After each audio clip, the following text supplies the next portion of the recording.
You're listening to Building the Broncos with Nick Kendell and Carl Dumler, Broncos country's leading draft and scouting analysts. Head on over to milehighhuddle.com to sound off on all things Broncos. Hello there, Broncos country, and it is once again time for another episode of Building the Broncos. I am your host, Carl Dumler, and with me as always, I have my co-host and good friend, Mr. Nick Kendell. Nick, how's life going for you, man? Hey, life's going pretty swell. Going to be heading out to the mountains next week. Friday night, we leave out and we're going to Estes Park. Going to do some wedding stuff, and found out today I'm going to be heading to Denver for the game Sunday. So excited to do that, and just excited for a little mini vacation coming up with the folks and the fiance.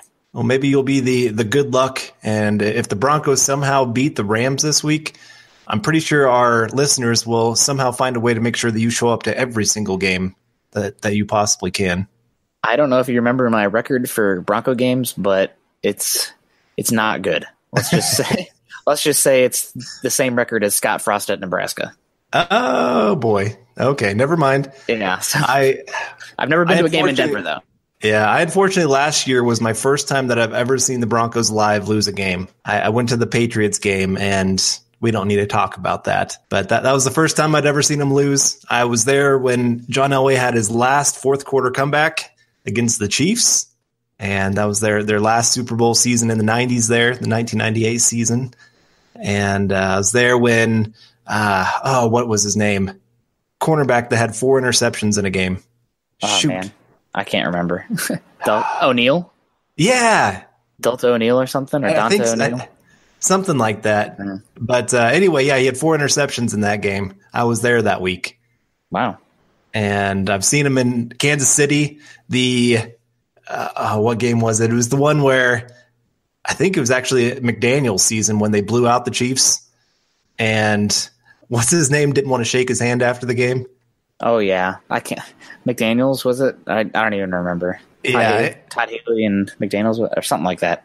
Oh, yeah, Todd Haley. Okay. I think it was Todd Haley. Yeah, he was a total jerk. Yeah. But, yeah, the Todd Haley not wanting to shake hands with Josh McDaniels thing. I was there at that game. I'm trying to remember what was the last one I went to other than the Patriots one. There's another one where the Broncos blew out the Chiefs again. And I remember getting to go down to the bottom part, and it was just all Bronco fans because Chief fans had left at like end of the third quarter. And it was beautiful. So I've seen a lot of blowouts. I've seen a lot of great games. Last year was not one of them for me, unfortunately. Probably my trend will continue because the Rams are pretty good and the Broncos are not pretty good. So here we are. Here we are. But that's why we have the Building the Broncos podcast, because it is focused on all things pertain to your Denver Broncos as it relates to the NFL draft, hint, as it relates to building the team, as it relates to just figuring out what ways the Broncos can improve and just win games. As Nick and myself are armchair GMs, we will bring you fresh insight and analysis each and every week in every single episode, from scouting the enemy, player value, scheme and personnel fits, and of course some general football-related banter. You can follow myself on Twitter at Carl Dumler MHH, as well as follow Nick at Nick Kendell MHH. And be sure to tweet us any questions or opinions you have, because we live for talking Bronco football.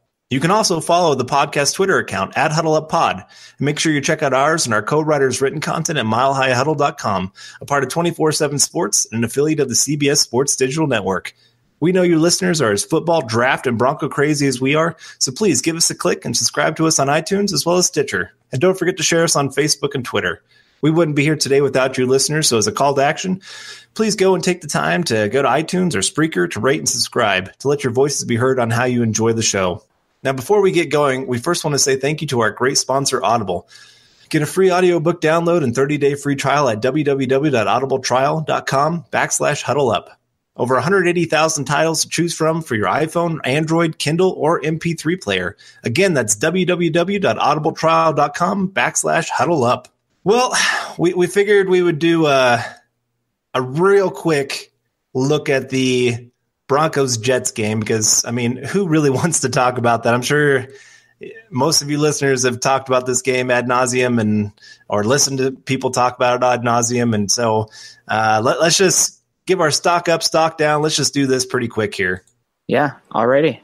Well, I will start off here. Obviously, pretty much everybody stocked down. It was not a good game by the coaches, the players. I mean, when was the last time the Broncos really got their teeth kicked in like that against a team as poor as the Jets? I mean, make no mistake about it. The Jets are not a great team, and the Broncos looked like a absolute champion. So, or the Jets look like an absolute champion compared to the Broncos. So, not great. But as far as stock up, since I'm going to reach on some, I only have 2 this week since we're keeping it close and it was bad. There's not a lot to talk about. But Demaryius Thomas, I thought he played pretty well. Cortland Sutton, I'll throw him in there too. Cortland Sutton, I thought, had some good plays. And then Billy Turner, right tackle, was solid. But other than that, man, it's a game where if you're a coach, you need to look at it, but you don't want to take too much from it because almost everything after that first quarter when they were playing pretty well, everything kind of went off script after that and it got ugly. And coaches, players executing, a whole lot of it there's plenty of blame to go around. Right. Well, I'm going to go the 2 running backs, Royce Freeman and Phillip Lindsay. I mean, that's the one huge bright light of this entire season so far has just been these young players stepping up. Like you said, Cortland Sutton getting his first touchdown. Of course, I bench him on my fantasy league.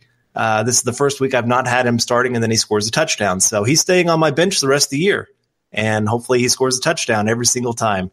But no, Royce Freeman, Phillip Lindsay, they had some great runs in the game. It was just game kind of spiraled out of control to the Broncos abandoning the run game.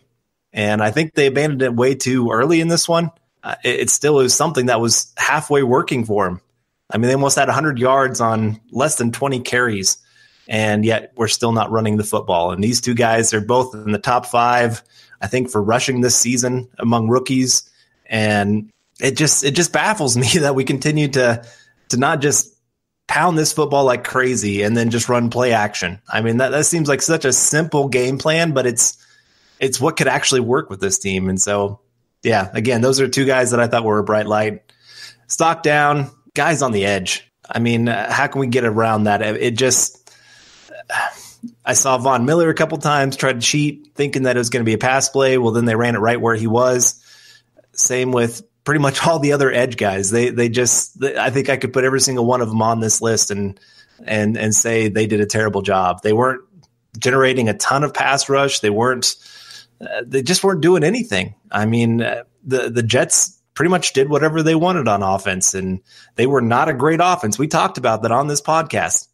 This was not a great offense, and that defense was just terrible. So not a good look for the Broncos. But do you have anybody else to add to that for the stock down? Stock down, everybody, but Bradley Roby, I mean, horrible game. Maybe he was sick, then he missed the team meeting Monday, and there's been some rumors floating that things are not great there. So I'll be interested to follow that going forward to see if the Broncos have any issues there. But Roby is not somebody that's doing well right now, and it sounds like it's going beyond the field. Maybe Case Keenum, stock down again, although he did have those numbers. A lot of it was garbage time stuff. I see Ben Albright really pushing a more positive Case Keenum spin. Coaching, play calling hasn't really been to his strengths, but he's still struggled. And again, speaking of that, Bill Musgrave.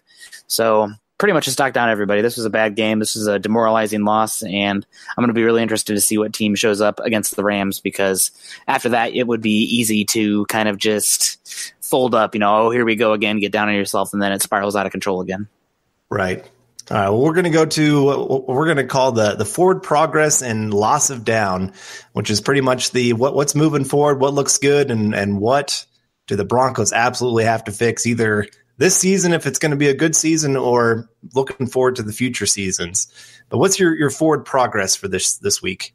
For me, gosh, tossing it up to Cortland Sutton, I guess, is the best I can come up with. Cortland Sutton, he's a big guy out there, and I thought they've been doing that more and more this week, although when they get in the red zone, they just toss it out of bounds to Cortland Sutton, which is pretty frustrating, but he's a guy who's got some big body, and he's getting penalties drawn on him, so tossing it up to Cortland Sutton, getting some ISOs up there, and letting that big guy that has good, above the rim ability, if you can do that against a cornerback and give him a chance, he can come down with a fair amount of them, so more of that, and hopefully some play action with that to get him open down the field. So I had a dream about Cortland Sutton, and it was the dream offense for next season of Sutton and then a guy by the name of N'Keal Harry on the other side, and pretty much in the red zone just playing box out. Just throw it up to either corner. Whoever has one-on-one coverage, you just throw it up to that guy. Even if they have double coverage, throw it up to one of those guys, and one of them's going to come down with it. And you're right. You just got to get this guy more involved. He's too much of a playmaker, especially in the red zone where the Broncos have been downright terrible. Stop throwing it out of bounds, like you said. It's just ridiculous. This guy, he should have about 3 or 4 touchdowns already this season. But mine, man, I'm going to refrain from cussing, but I was pretty close. Run the dang ball. I mean, again, when you're averaging over 5 yards a carry running the football, and yet then you're not running the football. That makes zero sense to me. Zero. This team, I mean, it just seems so easy what our identification is on offense, and we're not playing to it. It just, you're going to get me angry on this show. But but the loss of down, what do you have for that one? Loss of down. How do you like that new section name, by the way? I like it. I do like that. All right. Well, for me, loss of down, defensive big plays. It's like week 1 again. The Broncos have been one of the worst teams as far as giving up explosive plays in the pass game and the run game. And a lot of that feels like it probably came from the Jets game and the week 1 against the Seahawks, but they're not playing discipline on the back end. And when you don't do your own job, when you're trying to compensate for guys around you, biting a little bit too hard on the play action just because you don't trust the defensive backs, or cutting across a lane when you're trying to fill, then you leave your assignment open, and guess what happens? Big plays. So not discipline on the back end and giving up big defensive plays, once again, is the loss of down for me, an area that the Broncos have regressed since week 1. I thought they were doing a much better job. I had some hope going against the Chiefs. I mean, talk about an explosive offense, and how many big explosive plays do they give up? I mean, some Kareem Hunt runs, but other than that, they did a pretty good job. But my gosh, totally undisciplined, horrible execution against the Jets. It was bad. It was bad all around. You can't do that. Like, I've been pretty hard on Keenum, but that game, the Jets game, he was not the issue. He was a symptom of the issue. And that has a lot that has to do with the defense and getting behind like that. Right. Well, there was a 3rd and 1 play where I think it was Pecco. That's who it was. Yeah, Pecco had the running back stopped in the backfield, and everybody just stopped.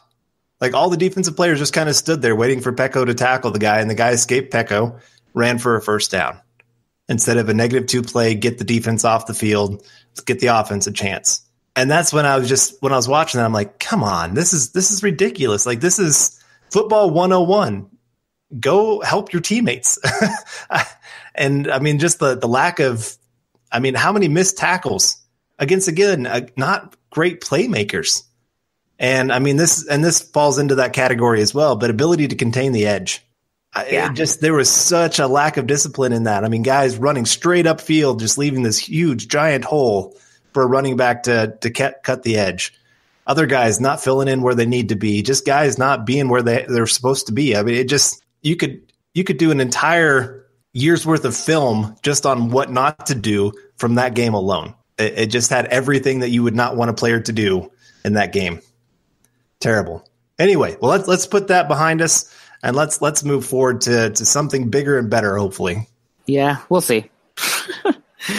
Well, definitely speaking about bigger and better, sure, watching football is fun, but it's more entertaining when you have some action on the games. Guys, you've heard me talking about this for weeks now, and some of you are still on the sidelines, so get off there and get in the game. Whether you're an expert or a rookie, you should be betting on MyBookie. If you're the kind of guy that likes to bet a little but win a lot, like playing the numbers on roulette, you can create a big parlay.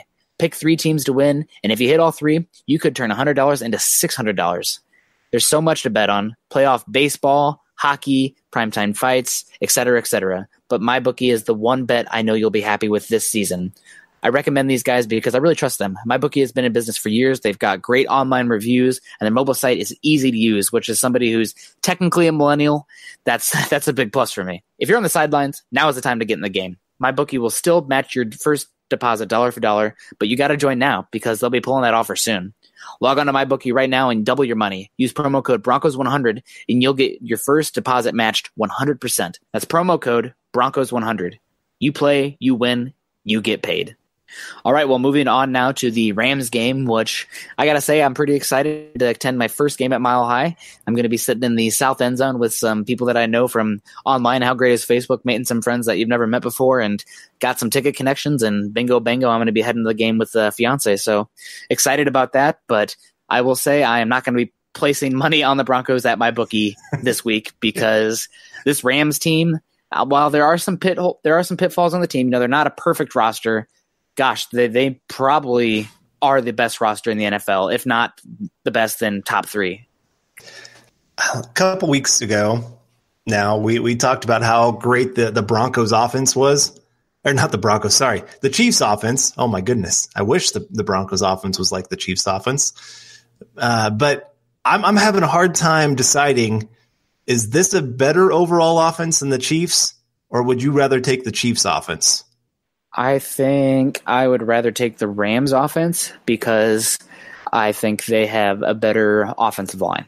And that's what it comes back. I think the quarterback's probably about a wash. Goff's a little safer. I think Mahomes probably got a little bit higher upside, a little more arm talent and athleticism. But it comes back to the offensive line. I think that's the main difference between the Rams and the Chiefs as far as offense goes. Yeah, I'm with you there. I look at Andrew Whitworth. He's playing like easily a top 3 left tackle, maybe even the best left tackle in football right now. Did you see that game a couple weeks ago where it was a screen and he blocked out, like he shoved a linebacker into a safety and like took them both out? Yeah, I did see that. Oh my gosh. That dude's man, I can't believe the Bengals let him walk still. But what can you do? Yeah, I agree. But yeah, then Roger Saffold, John Sullivan, Austin Blythe, Rob Havenstein. I mean, these aren't huge names that a lot of people have heard of, but they're the number 1 rated offensive line by PFF standards. And I mean, I don't know how much you want to take into credit, but I mean, you watch them and you see how much time Jared Goff has to throw the football. Yeah. There's times he stands back there for 6-7 seconds just scanning the field, waiting for a receiver to get open. And even then, he doesn't have to wait that long because the trio of Brandon Cooks, Robert Woods, and Cooper Kupp, that's a pretty good trio of wide receivers there. You got a nice set of weapons. You got the speed guy in Brandon Cooks. Robert Woods can run every single right. Cooper Kupp just seems to always be open.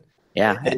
The tight ends aren't bad either. I mean, Tyler Higbee, he's a big dude. I really loved him when he came out in the draft, although right before the draft he had a boneheaded off-the-field incident. I really like Gerald Everett coming out of the draft from, I believe it was Southern Alabama, and he's a great athlete. He's more of that hybrid kind of tight end, but both those guys are very versatile athletes, and both of them get in there and block. And then Todd Gurley, the receiver, I mean, he's not Le'Veon Bell, but my gosh, that dude's got soft hands. He is freaking dangerous as a receiver. Yep. So, and then you got McVay pulling the strings, and Goff can put the ball pretty much anywhere on the field. As far as like a vertical passer fitting the ball in buckets 15 to 40 yards down the field, Goff might be playing as well as anybody in football right now, and he manipulates the pocket pretty well. It feels like he's always keeping his base perfect. And anytime that he wants to flick it, he's got a quick release with a lot of natural velocity. The ball comes out of his hand. I mean, it's a machine right now. There's nothing else to call this Rams offense beside a machine. The only one that comes close to it is the Chiefs. But like we talked about, that offensive line is a major difference. I mean, we talked about Whitworth. He's been great, but Roger Saffold, he was a 2nd-round pick out of Indiana. Gosh, years ago. I can't even remember. That might have been the same draft as Sam Bradford, honestly, but he was drafted as a right tackle, and he's the really solid pass blocker there, and they use a lot of zone concepts, and he's been solid there. John Sullivan was a guy they signed, and he's been solid there. Austin Blythe was a waiver wire pickup from the Colts, a former Hawkeye, and he's been phenomenal there. And then Rob Havenstein, he's not the best pass blocker, but when you're running the ball as effectively as the Rams are, and you have all these guys that are getting open so quickly, and Goff who can maneuver the pocket while keeping his base and keeping his eyes downfield, you can overcome a right tackle that's, more of a run blocker than a pass blocker. So, I mean, it's crazy. It's really crazy. And we hardly have talked about Jared Goff or Todd Gurley. And those are probably the main 2 guys on this team. Right, exactly. On the offense. Yeah, I mean, Todd Gurley, he was Offensive Player of the Year? Was it last season? Yes, he was. Yep, last season. Yeah, and then Jared Goff has just become a top 10 quarterback. I mean, there's no way of getting around that. And I know you've been talking about this on Twitter. It's amazing what happens when you get a good quarterback paired with a good coach. Game changer. Jared Goff. Imagine his rookie season. Everybody was sitting there already writing him off. This guy is a complete bust. He's going nowhere. This was a complete waste of a pick. All of a sudden, you pair him with Sean McVay and Matt LaFleur. Can't forget about him. Yeah. And because there might be talk later on of some things going on, but we're not going to get to that too much right now. But again, Jared Goff all of a sudden goes from bottom 3 quarterback to top 10 quarterback in one season. This year, top 3. Honestly, yeah. He's my MVP vote right now. If I had to cast one ballot, it would be Goff first and Mahomes second. He's been that good. Oh, I agree. I completely agree. So it's amazing again what happens when you get the right pairing of coach and quarterback, and they can all of a sudden just get going, and that offense goes from – their first offense go from 32nd ranked to first ranked in one season. That's how much of a difference that makes. And so, again, this is Broncos are playing maybe the top two offenses in football in 2 of the last 3 weeks now. And then they got the Chiefs again coming up here really soon at Arrowhead. Oh, boy. So yeah, it's honestly things. If the Broncos get beat in the Rams game, although we'll say the prediction, but we'll talk about that soon. But man, this is an envious situation, and I really just admire the way they went about it. I mean, they identified their guy, even though it was Jeff Fisher. They got in the right coach, but they went out and found their quarterback, and they got him. And they traded up to number 1 overall with the Tennessee Titans, and they gave up let me see the trade here. They gave up the first round pick, number 15 overall, 2 second-round selections, a third-round pick, and they also gave a first and third in the following season. And you know what? They won that trade by a landslide because they got their quarterback, and it's just changed the culture. It's changed what they can do with the salary cap. And the Rams were one of the most pathetic teams in football for the last 10 years. Well, gosh, no longer. What a dynamic team. And it starts with the quarterback, and it starts with the coach. And obviously a great pass rusher as well. We haven't even talked about the defense yet. Right. Yeah, exactly. And I'm not – I know some people might get on us for like, well, how you can't just hype these guys up like they're – sometimes people think we're a little bit of homers towards – some of our opponents, but it's just, again, I look at this and I say, this is what the Broncos need to go do. You got to target your quarterback, like you said, find your guy, and then build around them. Make everything about that quarterback. And again, even if you have to trade a first round pick, an extra first round pick to go get your quarterback, that's pennies on the dollar compared to what you're going to save over the next 5 years and what you can bring in. I mean, you can bring in a first-round talent in free agency, and you can pay them. And that's how they're able to get a guy like Andrew Whitworth on this roster, Brandon Cooks.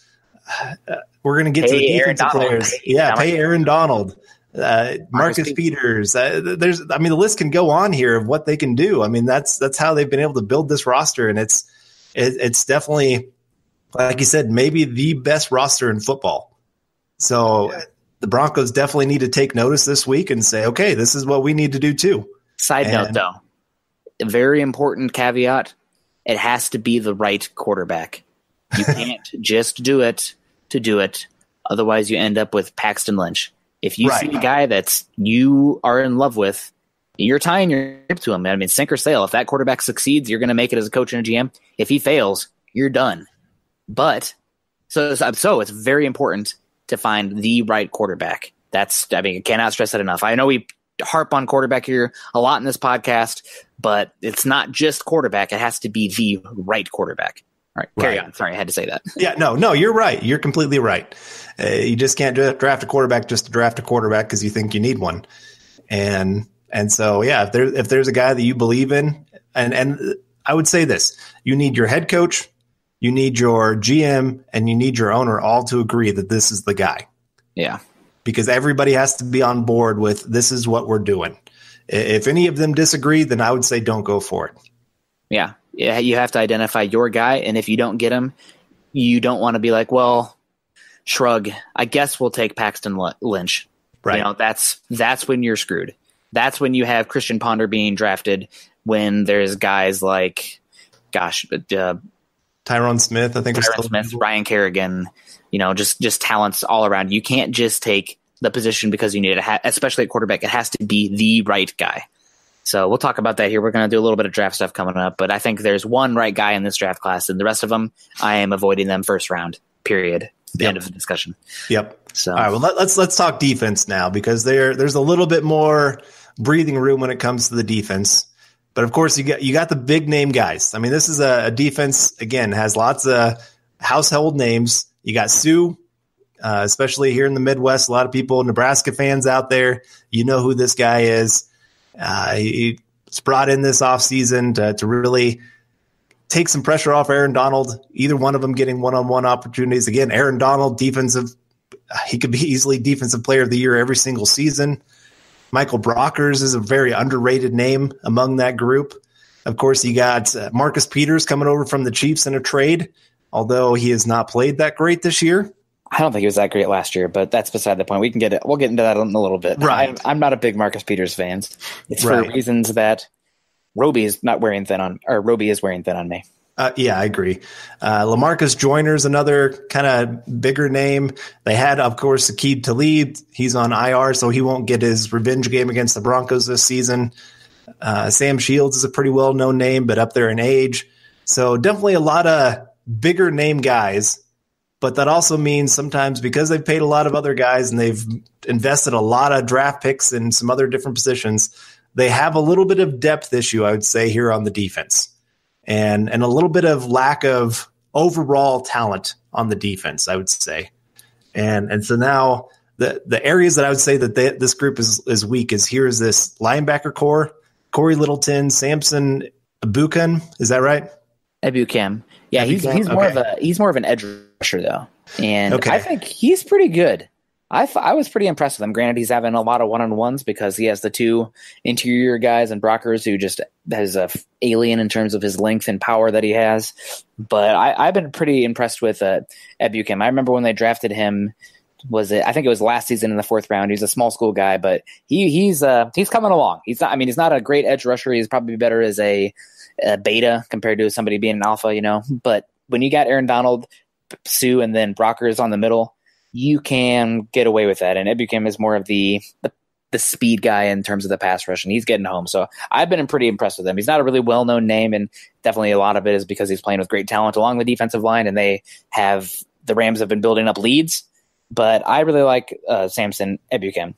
Okay. Well, I've noticed him a couple times, but it's not been Von Miller, obviously. Oh, no.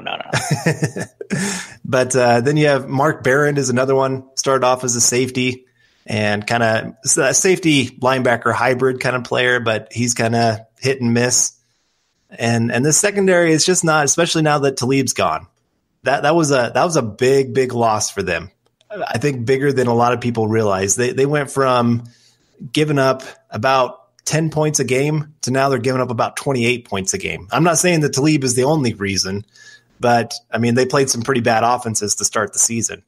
But still, this defense, it definitely has some holes that you can take advantage of. Yeah, I got to agree with you. The defense is not as great, but again, when you're scoring that many points and you can dictate the flow of the game, then you can do pretty well. I will say when I watched the Rams defense, that was something I watched because I'm going to be taking care of the Broncos offense here when we talk about the coaching corner. But I thought that Ebukam and Littleton were more impressive than I thought they would be. Now, granted, again, they're being put in positive situations because Wade Phillips is one of the best defensive coordinators in football. We know that. And he's got great players around him, and they're hardly ever playing from behind. So positive situations. When you know the other team's throwing, it's a lot easier for you on defense. So, but I've been impressed with both of those guys. But I mean, it starts with Sue and Donald. I mean, Ndamukong Suh, I thought he was trending down. His play at Miami, maybe he's a guy who doesn't always play with a super hot motor if things aren't going great because Miami had not been great for him. But playing next to Aaron Donald, I mean, he's been looking like a top 5 defensive tackle again in football.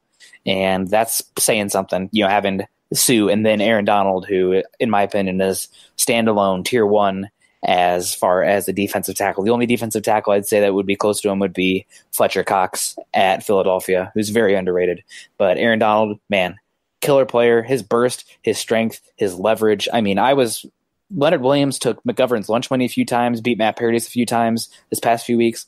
This Broncos interior offensive line, I've been happy with them besides the Jets game. Well, here comes Brockers, Sue, and Donald. So, man, I may have to stay off Twitter for a little bit after I've praised the interior offensive line, because if there's a unit that can absolutely wreck anybody's interior offensive line in football, it's what this Rams have, because it's just a spoils of riches. Yeah, I think a team could have the best left guard, best center, and best right guard, and these guys would still have their moments in a game. They're just too good. Yeah, they are. Donald, I mean, I remember watching him in the Raiders game when they played the Raiders earlier this year, and he was taking the left guard for the Raiders to town. And he's a good left guard. I think he's a former All-Pro. Yeah, exactly. And Donald was still getting his own. I mean, it just again, these guys are dominant. It's not a matter of if they'll make an impact. It's a matter of how big of an impact. Really, I mean, that's what that kind of boils down to. Donald's going to make a play here or there somewhere. Sue, same thing. One of these guys is going to make a big play at some point in the game. It's just a matter of, can you overcome some of those big plays?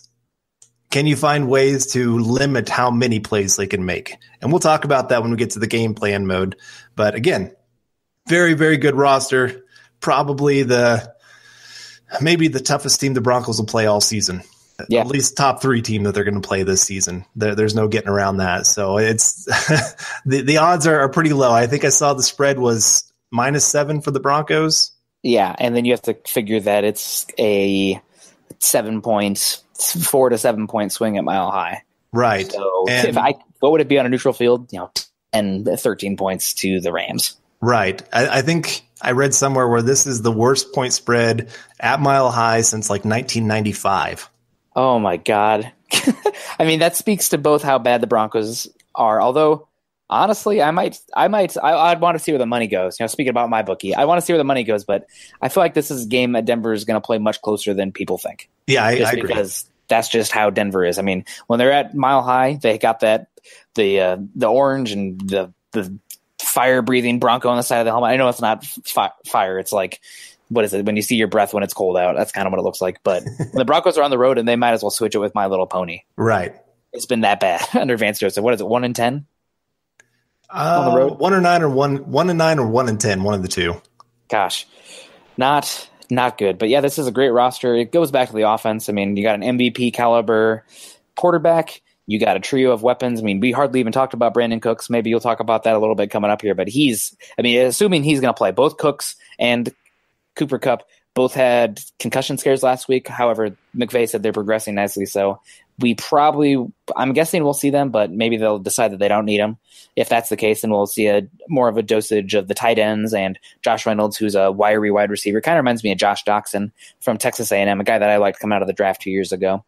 But yeah, you got to watch out for Brandon Cooks. I mean, he's a big play waiting to happen. And as we've seen with the Broncos defense in the back end, they are also a big play waiting to happen, unfortunately, especially if Bradley Roby's matched up. So yikes. And if they're not, I mean, they got some backups, and I think the Rams are good enough where they can go to a little bit more heavy sets with the tight ends. I mean, again, we talked about Tyler Higbee, Gerald Everett, both really good receiving weapons, and then Todd Gurley. So weapons galore. We talk about the Broncos having some good weapons. Well, the Rams absolutely outclass them in about every single area on the field. I mean, is there a single position on the Broncos roster offensively that they're better than the Rams?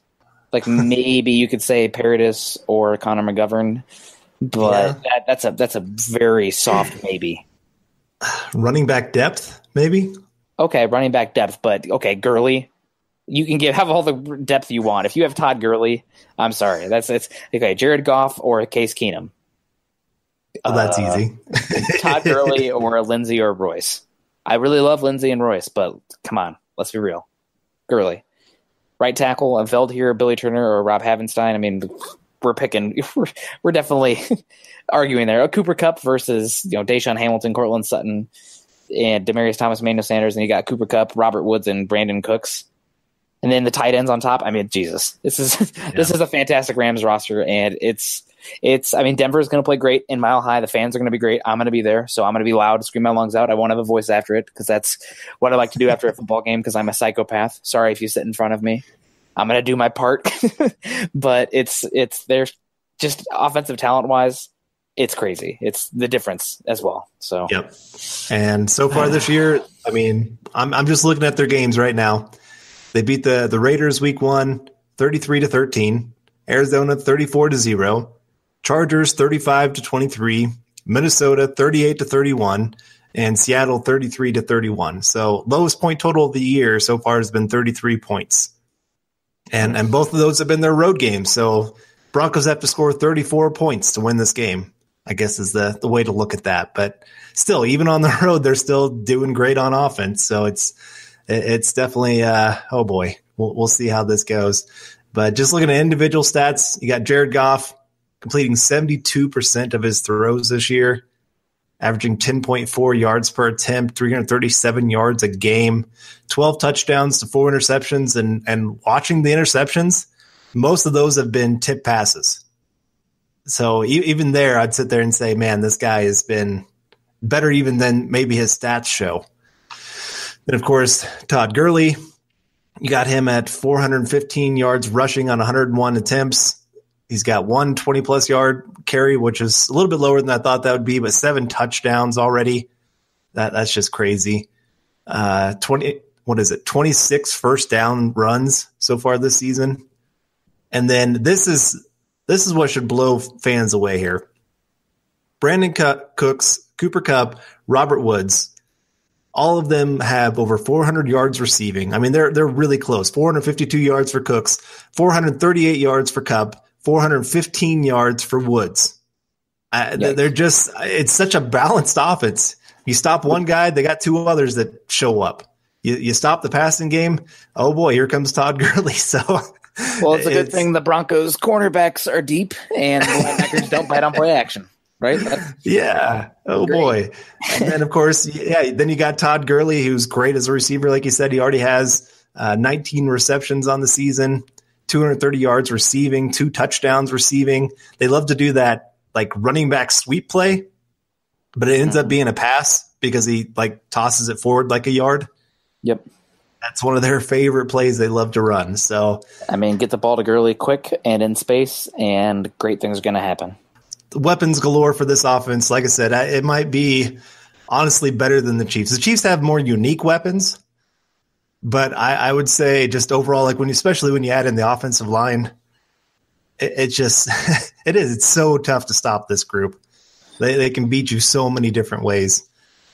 And then you look at the defensive stats, and of course their leaders in sacks are tied with Aaron Donald and Sue. Surprise, surprise. Yeah. And Corey Littleton doing pretty good with the tackles too. 42. I mean, that's not crazy, but he's been the guy that I've seen flying around as far as that off-ball linebacker. So I'm college free agent, I believe. So he's an interesting one to watch.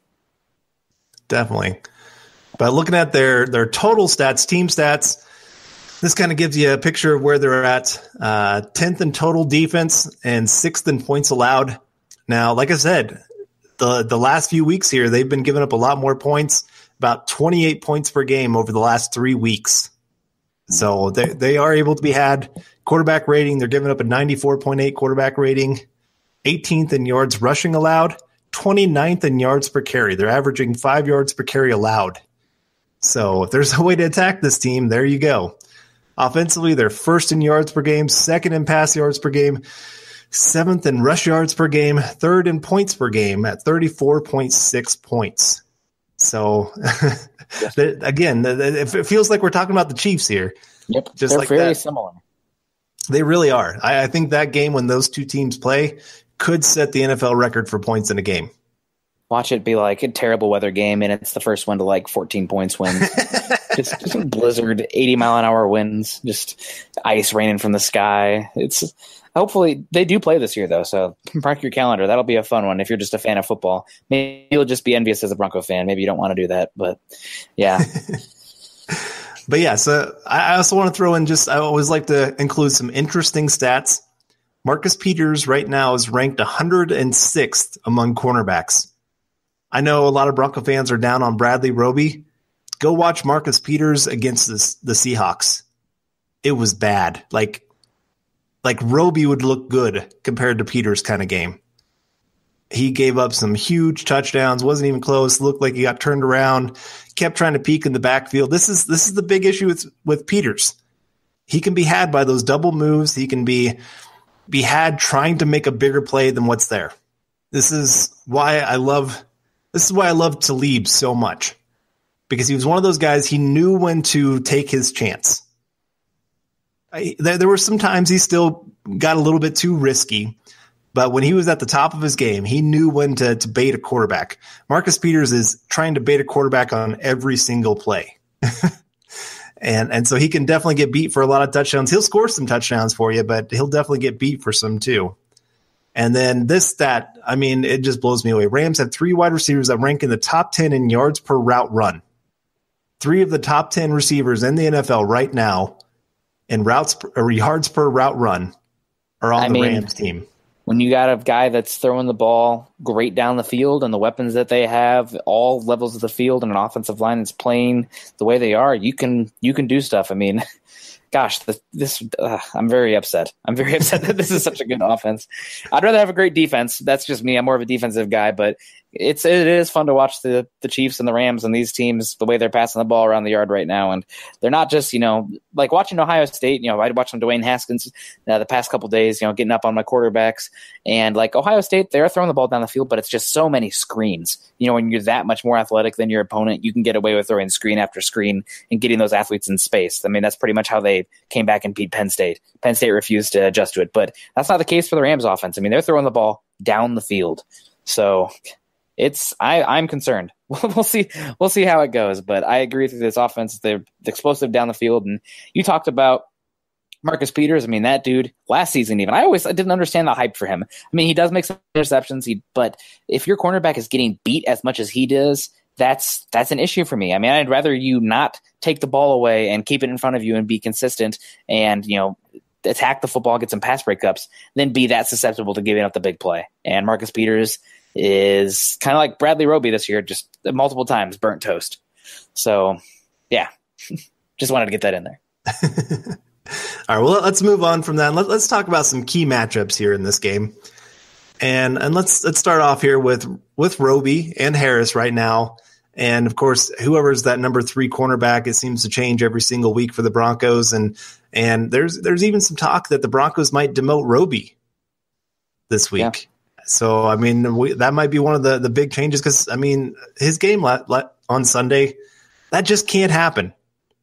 You can't have your number 2 guy that you're looking to maybe pay $10 to $15 million a year to go out there and put a stinker out there like that. So, especially then this week, going against the guys that they're going to be going against with Cooks, Woods, and Kupp. And, I mean, that's just the best way to beat Goff is put pressure on him. But that means your guys are going to have to play man coverage. And so far this year, other than Harris, I don't think any Bronco cornerback is showing that they can do that consistently. Yeah, I am very concerned about the Broncos corners and just everybody in the back seven, like I have been all year. But this is, again, like the Chiefs, so many options.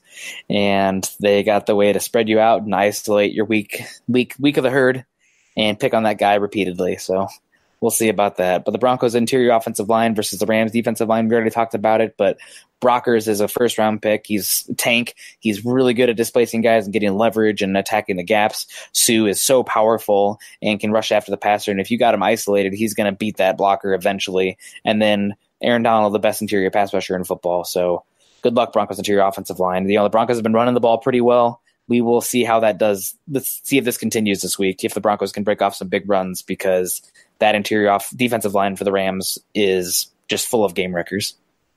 Definitely. And third for our key matchups, we already talked about it, but the pressure. The guys up front getting after the quarterback. You got to get Goff off his spot. You got to force him to make quicker decisions, because I watched, especially, I remember that the Raiders game is one that really sticks out to me just because I love seeing the Raiders lose.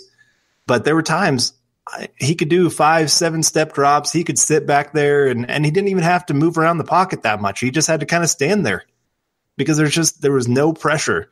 And it doesn't matter how great of a secondary you have. Eventually somebody's going to get open when they have 5 to 7 seconds to throw on a pass.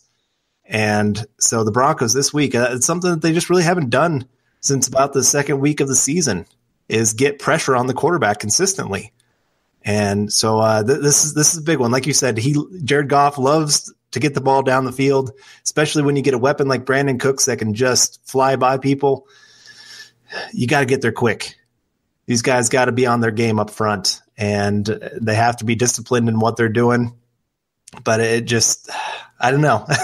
This is a pretty tall task, what we're asking the Broncos to do this week.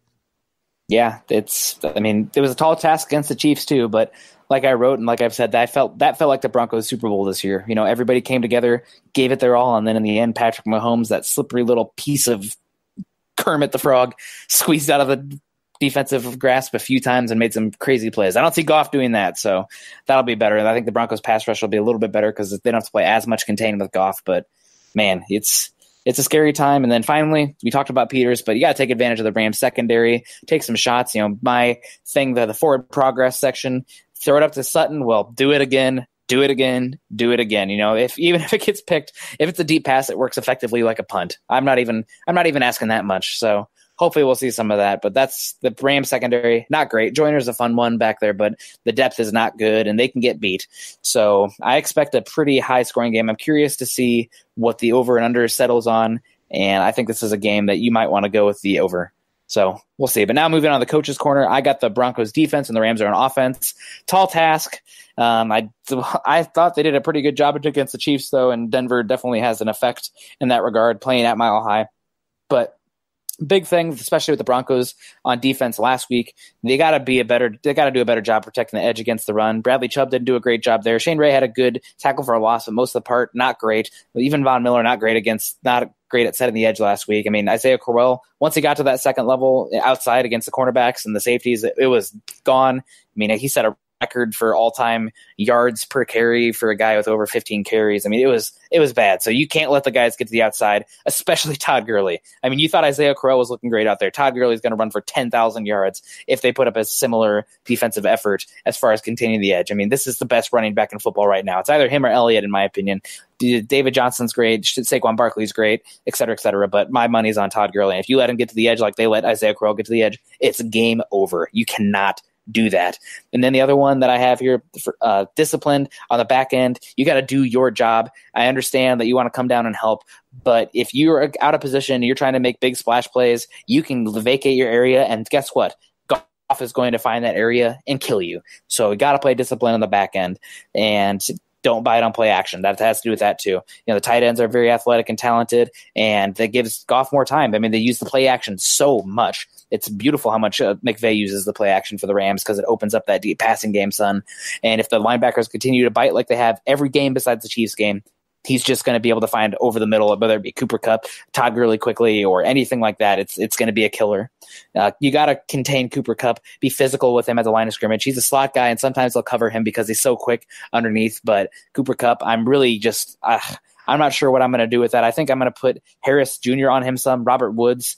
It's going to either be, I'm not sure if Pac-Man Jones is going to be playing or very effective, but I'd like Yadam on him if possible, if we're going with a guy who's healthy, just because he's longer, physical, and can hopefully just be more physical with him. And then I guess you put Roby on Cooks with a safety shadowing him, but it's not great options right now for the Broncos in cornerback country. The no-fly zone is such a distant memory. And then you got to be aware of the screen game. The Rams like to use that a lot. You kind of talked about earlier, a little bit of motion and then dumping it off. And if it's too easy for the defensive line to get to Jared Goff, you're like, oh my gosh, I got by my guy really quickly. This is going to be great. I'm going to hit Jared Goff. Alarm bells should be ringing so loud because they use that screen game. And once you have the defensive line, it's Jared Goff, defensive line, Todd Gurley, and the offensive line. If that's the order of it, if you just have the offensive line of the Rams between the Broncos back seven with Gurley in the ball in his hands, yikes. That could be an 80-yard touchdown pretty easily. So got to watch the screen game. Oh, boy. All right. Well, I have a little bit more hope on the other side, the Broncos offense on the Rams defense. And I have to say, watching especially these last couple games, the Rams defense it's a little overrated. They have the big names like we've already talked about, Aaron Donald, Sue, all those kind of guys, but they have some major holes. Like we already talked about, Marcus Peters. He's a guy that can be beat on double moves, play action. There's just way too often he's really looking for that big play and gives up a lot of big plays for sure. But it really is run the dang football. I mean, there's no way if the Broncos want to keep this close, you got to have 30 carries in this game. I'm just going to put that out there. 30 carries and the Broncos stand a chance. Anything below 30 carries, I don't think they have much of a chance. I would be running a lot of those zone stretch plays, challenging their edges. They're great up the middle, but even there, Sue and Donald can sometimes get a little too aggressive and open up holes that otherwise wouldn't be there. But I'd still be running a lot of zone stretch plays. Get their playmakers have to run sideline to sideline, and then look for the cutback lanes. I mean, our running backs have shown very good vision so far for being rookies. And like I said earlier, they rank 18th in rush yards given up, 29th in yards per carry. You beat this team with the run game. You keep that offense on the sideline. That is your best defense, is your offense running down the clock. And then you run play action off that. I think I've been saying this for a while. I think I said this in the Chiefs game because I had the Broncos offense then. But it really is. This is your best game plan. Case Keenum, one of the strongest parts of his game is play action. The Vikings last year, they ran it 30% of the time on pass plays, play action. Broncos are only running it 16% of the time. So they're not playing to the strengths of Case Keenum. And to me, again, just run the football. Even if it's not completely working, just keep forcing them to have to play that and then run that play action. Get your pocket moving sideways. Again, that buys you a little bit of extra time. Case Keenum is actually decent when he gets out of the pocket. That touchdown to Cortland Sutton, that was him getting out of the pocket, buying time, being able to see down the field, make a play. That is where you can make some noise in this game. And then be willing to attack the middle of the field. Their linebackers can get caught chasing. Their linebackers can get caught biting up on play action, all those kind of things. You can find some guys over the middle of the field. I'd run some Cortland Sutton, deep in routes, or I know that's one of Emmanuel Sanders' favorite plays to run is that kind of deep in, let him go make a play. There's opportunities to really take advantage of this Rams defense. Make their weaknesses have to make plays. Don't play to their strengths, play to their weaknesses. And the Broncos can actually keep this game, what's the word I want? Respectable. There we go. Yeah, competitive. That's another good word for it. But I mean, this is a tough one. Yeah. I don't have the greatest hopes for the Broncos, but there are opportunities if they can maybe get a couple turnovers or if they can get a big return in the special teams. They're just going to have to go out there and make some plays. They're going to have to take some chances. Case Keenum, he's going to have to, like you said, take some shots downfield and just trust your playmakers to go make a play. I mean, look at this past game. The 2 touchdowns the Broncos had were plays where he just let his playmaker go make a play. Demaryius Thomas deep. Throw it up, let your guy who's 6'4", going against a 5'11" cornerback go make a play. Touchdown back of the end zone. Again, just give your guy a chance. And I think he might be surprised at how well these guys can just go up and make plays for him. Yeah, I cannot disagree. They're going to have to come out and just play with reckless abandon and take some chances because you got to hit lucky a few times, I think, if you're going to beat this Rams team with the talent gap and the coaching gap. All right, well, we're just about to get out of here, but before we do, let us tell you about why you need to become a Mile High Huddle VIP subscriber. Mile High Huddle's approach to covering the Broncos isn't just about reporting the news, although we do pride ourselves in being able to relay you all the breaking news as it happens to the Broncos in real time. But what we like to focus on is breaking down the team from an in-depth perspective. From all 22 film reviews, X's and O's, deep dives on player evaluation, draft picks, etc., we save our best and most in-depth content for our premium members, the VIP subscribers. To become a Mile High Huddle VIP and get access to 100% of our written analysis and VIP insider forums, just click on the green banner at the top of the website. Click the monthly or annual option and you'll be locked in.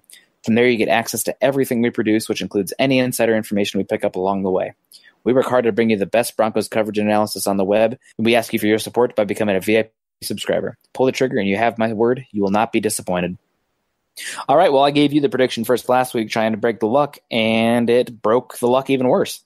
So I'm going to go first this week, and I have the Broncos losing this one 34-20. I think that the Rams just have too much firepower, and it's just going to be too much. So my streak for the Broncos losing, watching them live and losing, will continue, and that's where it is. Well, I've had them winning the last 2 weeks, and they've lost, obviously. So maybe I just need to switch this up, give them maybe predict against them, and they'll play better. But I have Rams 37, Broncos 24 in this one. I am 5-0 on the season in my picks, and I am 4-1 with the spread. You know the one game that I got wrong? Which game was that? I got the Raiders game wrong. I thought the Broncos would do better than they did. I was riding the high from that week 1 win, and I did not think their defense would be as bad as it has been. So that's it. But I've so far 5-0, and I think probably going to be 6-0. This is pretty safe bet, although you never know with Denver and Mile High. They really play much better in Denver. All right, well, before we get out of here, we're going to do 5 minutes, going over some tweets, send out a call to action for some people out there talking about some draft stuff. And Carl, I'm just going to read them, and we'll just talk about it here. I'm going to read some of them, okay? Okay. We got one here from David Carmelo, and it says, who are the top 5 non-quarterback outside of Bosa and Oliver in this draft? And I'll let you go first. Who are some of your, maybe not even top 5, but give me 3 guys that are your favorite that are not Bosa, Oliver, or quarterback. Well, one name that just sticks out, just partly in because his name is so fitting for who he is, but Greedy Williams, of LSU, cornerback, 6'2", 185 pounds, a little skinny. But, I mean, this guy, if you're looking for a cornerback, which the Broncos are, this is a guy to go get. I mean, he has long arms. Again, he's tall. He fits exactly the kind of cornerback that you really want in today's NFL. His change of direction for being that tall is special. And his ability to track the ball, he can play off ball. He can play press man coverage if you need him to. I'd like to see him use his hands a little bit more. Mm-hmm.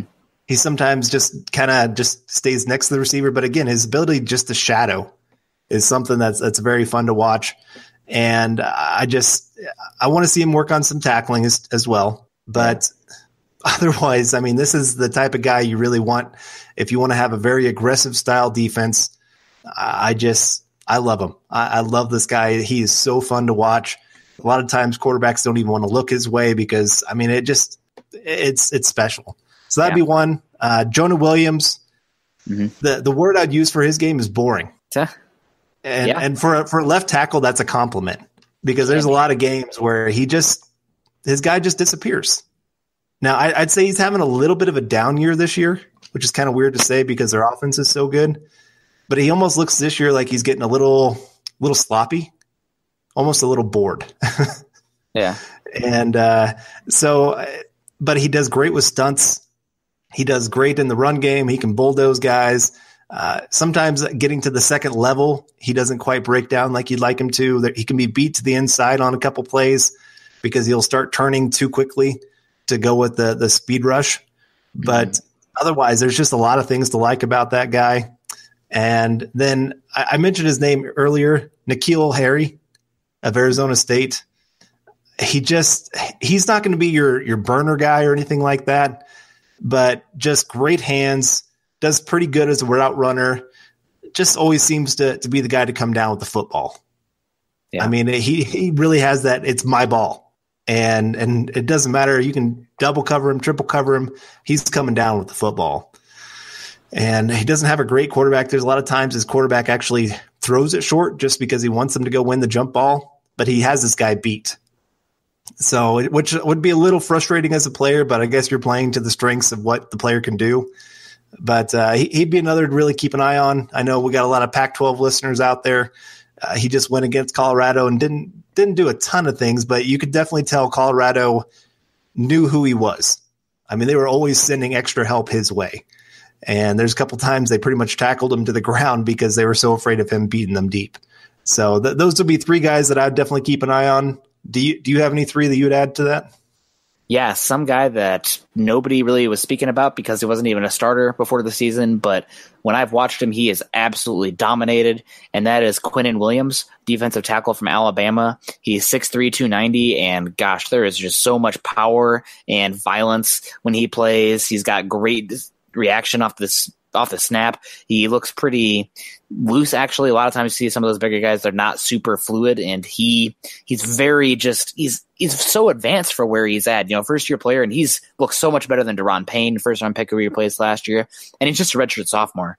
So this is a guy that wasn't even on my radar coming into the season. I hadn't seen him playing yet because Alabama is a freaking NFL team almost with the talent they have, and he's been just incredible this season. I honestly think if he does come out, again, just a redshirt sophomore, he will go before Raekwon Davis. He's been that good. I think, top 10 pick.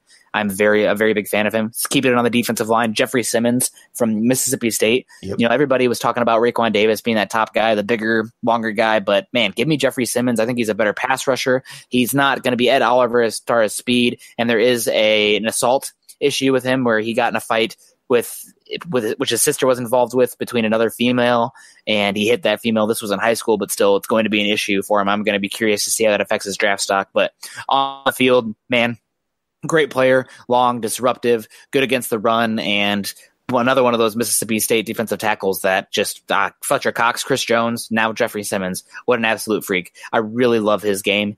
And then the other one, honestly, I think people are not high enough on him yet, but I think his arrow is trending up, and he's been dominant in every single game I've seen this year. He's a little bit of a tweener, but it's Zach Allen for Boston College. Last season they had Harold Landry who's more that speed rusher, but Zach Allen, I think, as like a 3-4 type of guy in a one gap, I think he could be very dangerous in the NFL. He's been downright unblockable a few stretches this season, and they play him on the edge, but I think he can kick inside. He kind of reminds me of more of a younger Derek Wolfe type of player, but I think he's got a little bit better pass rush right now. So I really like Zach Allen as well. I wouldn't say a top player, but some guys that I feel like deserved being highlighted. So, all right, time for a couple more here. Obviously, Devin White as well. We got a tweet here from Bovice, BOV1CE, or Henry Blankenship. He said, Devin White and Greedy Williams. Absolutely, I love those two players. I also really love Delpit at LSU as well as a safety. Really fun. And Deontay Thompson, a good safety at Alabama. And finally, we got a few more here, but I think we probably got to wrap up with some quarterback talk as far as this class. Right now, for me, it is Justin Herbert and everybody else. Right now, the Giants are picking first overall. I would be absolutely shocked if Justin Herbert wasn't the first overall pick. I don't know if he's the same level. I wouldn't have him on the same level as I had Mayfield, Darnold, and Rosen right before the draft last year. But you know what? There's still tape to go this season, so we will see. But he's got a lot of tools. He's very athletic. There are some questions about, his full field progressions, his ability when there's, his feet are muddy and there's a blitz. He's got to learn that he can put it in his back pocket, get rid of the ball, and live to fight another down. Sometimes he's too aggressive in that way. But, man, he seems like a very intelligent kid. I love the athleticism. And I've seen some people say that his arm is just okay. I don't know what you're seeing. I mean, it's not Josh Allen freaking vapor coming off the ball when he throws it, but he can make every single throw in the playbook you'd ever need. And, as far as a vertical thrower, a guy that we've talked about in this class, I see a lot of Jared Goff similarities as far as his downfield placement and throwing guys open, but in a much bigger, more athletic frame, more of that Wentz frame. So I don't want to say he's a combo of Goff and Wentz, but he's a combo of Goff and no, I'm not going to go there. But man, I love him, man. He's a great quarterback. It'll be fun to watch him, and he's got a great test against Washington this Saturday. Yeah, I was just about to say that. You listeners out there, this Saturday, if there is a game to watch, that is the game. If you're wanting to look at maybe a future quarterback for the Broncos, guy that the Broncos should use multiple first-round picks to go get, this is the one guy that I'm saying go get. And if you pair him with the right coach, I really think this offense can take off. I mean, we already got the running backs, offensive line. Obviously, they still need some growth and some things to figure out, but there's some decent pieces there. And then, of course, wide receiver core, they got some pieces there as well. And you stick a quarterback that can actually take advantage of their playmaking ability. Man, this offense could be not quite as special as the Rams year one, but going in the right direction. Yeah, exactly. Be going the right direction, and then you got plenty of cap space to build around that kid. Maybe you can go get an Andrew Whitworth to help protect him, kind of thing. But no, he is. He's special. I've seen him throw receivers open so many times. It just that is a unique talent. Yeah, to especially show that in college, where a lot of times quarterbacks have such athletes on the, in the wide receiver and running back position that they don't have to try to throw a guy open. They're wide open anyway. But he's been doing that for the Oregon Ducks. Like you said, he's been hitting guys down the field, hitting them right in stride. It is so much fun to watch him. And honestly, I feel like the Ducks coaches have kind of held him back a little bit. You look at a lot of times he helps build a huge lead, and then his coaches abandon the pass game. They're like, oh, let's take the ball out of our best players' hands and just try to run down the clock. And while it's worked most of the games, there's still that one loss against Stanford where they let them back into the game because they stopped passing the football. And so I think he could have even better stats than what he's shown already. And something else to keep in mind that a lot of people haven't really pointed towards, this is his third coaching staff in 3 years. So every year he has started, he's had a new head coach. And the fact that with each of them, he's been able to show growth and ability to take his game to a whole new level, that is something else that just really, really impresses me about this kid. Yeah, I can't disagree. And Drew Lock plays Alabama this week. I do not think Drew Lock is a first-round grade. He'll go in the first round because somebody's going to need him, but I do not want to be the team that takes him in the first round. I feel like you are going to be disappointed with him. Will Grier, I do not trust. I do like Dwayne Haskins, but I think he's a year off yet. And then you got guys like Brian Lewerke and Nate Stanley who are juniors. I don't think they'll come out. So really, right now, for me right now, it is just Justin Herbert. Other than that, I don't want to touch one in the first round. Yep. That's just where I'm at. It stinks because last year there's a lot of options. I don't think that's going to be the case this year. I think it's Justin Herbert and then avoid because otherwise you're settling. And I don't want to settle. Drew Lock apparently is a good kid, but there's just so many flaws with this game. And Will Grier, thin frame guy, high variance player, makes so many boneheaded decisions. And apparently there's some questionable character stuff with him as well. So just pass for me on there. Last thing I'm going to go with over here before we get out of here, cornerback depth. Greedy Williams, great. I really like Diggs from Alabama, although he's hurt and he might be out the rest of the season. He's actually Stephon Diggs' brother, so if he's out, if he doesn't come out, look for him next year. But I really like the flashes I've seen from him. Long guy. I like Kendall Sheffield at Ohio State. Not totally consistent yet, but man, what an athlete. Good player there. Blackman's an interesting corner at Utah. DeAndre Baker's a guy I wouldn't be surprised if he's a top 15 pick. I wish he's a little bit better at the line of scrimmage as a press man, but off man corner, I think he's got talent there.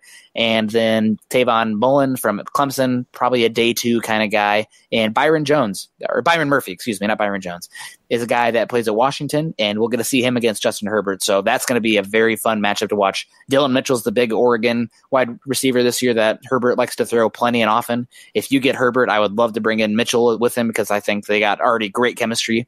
But watch for Byron Murphy going up against Mitchell in this Washington-Oregon game.